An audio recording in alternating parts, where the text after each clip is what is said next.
তোমরাও কি তোমাদের নতুন হিমালয়ানে এরকম উইন্ডশিল্ড লাগাতে চাও? তাহলে এই মিনি ব্লগটা তোমাদের জন্য।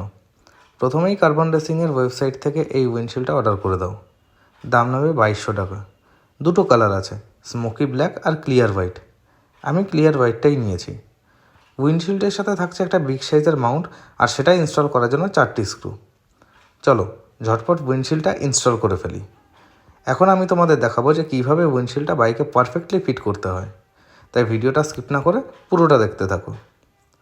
কার্বন রেসিংয়ের উইন্ডশিল্ডটা কিন্তু বাইকের স্টক উইন্ডশিল্ডের থেকে লম্বা চওড়া দুই দিকেই বেশ বড়। দুটোর পার্থক্য তোমরা নিজেরাই দেখে নাও। এটা ফিট করার জন্য লাগবে অ্যালেন কি সেট। প্রথমেই স্টক উইন্ডশিল্ডের 4টি স্ক্রু একে একে খুলে উইন্ডশিল্ডটা আনমাউন্ট করে নিলাম। আমার বাইকের উইন্ডশিল্ডের সাথে মোটোটর্কের জিপিএস মাউন্ট আগে থেকেই সেট করা ছিল। এবার কার্বন রেসিংয়ের উইন্ডশিল্ডের সাথে লাগানো বিগ সাইজের মাউন্টটা খুলে ফেলতে হবে। এই বিগ সাইজের মাউন্ট আগে বাইকে ফিট হবে, তার ওপরে কার্বন রেসিংয়ের উইন্ডশিল্ডটা ফিট হবে।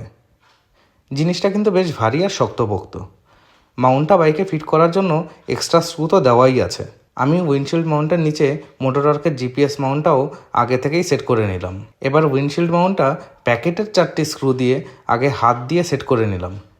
সেট হওয়ার পরে অ্যালেন কি দিয়ে 4টে স্ক্রু ঠিকঠাকভাবে টাইট দিয়ে দিলাম। এখন এই মাউন্টের ওপর উইন্ডশিল্ডের 4টি স্ক্রু ঠিকঠাক ফিট করে অ্যালেন কি দিয়ে ভালো মতন টাইট দিয়ে দিলাম। শেষ স্যাটিসফাইং কাজটা কিন্তু রূপাই করেছে। নতুন জিনিসের উপর থেকে প্লাস্টিক ওঠানো একটা আলাদাই ফিলিংস। এবার বলো, আমাদের বাইকটা কেমন দেখতে লাগছে? আমাদের কিন্তু ভালোই লাগছে, নাকি আগের লুকটাই ভালো ছিল? তোমাদের মতামত কমেন্ট করে জানিও। আর ভিডিওটা ভালো লাগলে একটা লাইক দিয়ে যাও। দেখা হচ্ছে পরের ভিডিওতে।